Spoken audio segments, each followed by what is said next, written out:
In the previous problem, we assumed that the stock had a single stock price for the year. However, if you look at a stock price over any year, you will find a high and low stock price for the year. Instead of a single benchmark PE ratio, we now have a high and low PE ratio for each year.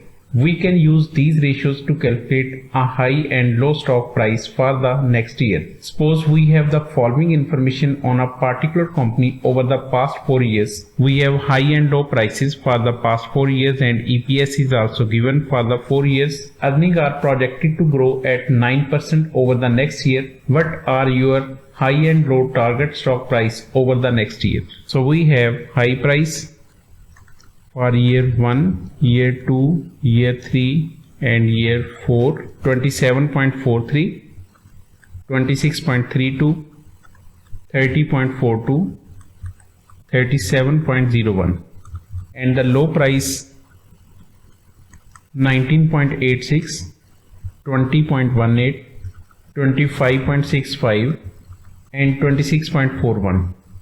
EPS is also given, and the EPS is 1.35, 1.58, 1.51 and 1.85. We can calculate high PE ratio and low PE ratio. High PE ratio, and the PE ratio is equal to stock price divided by EPS.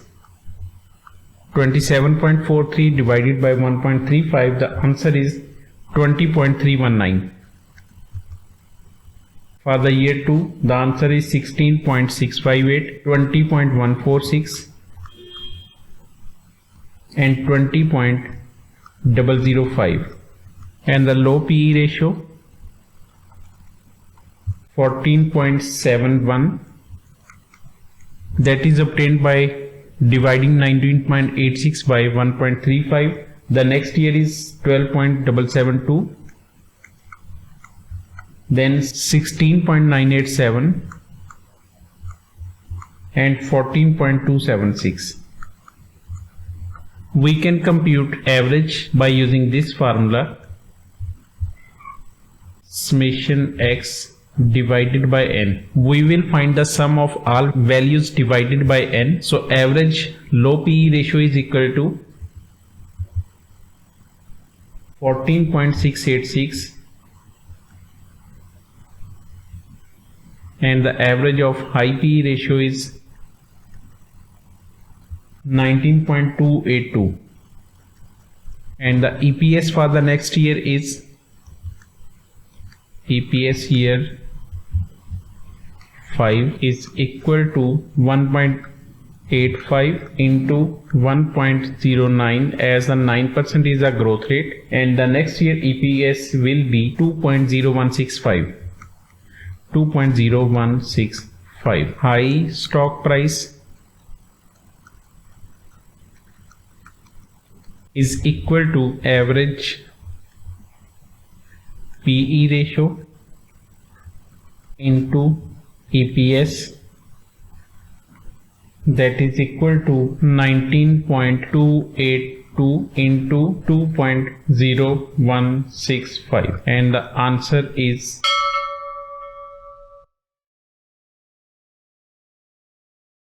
38.882, and the low stock price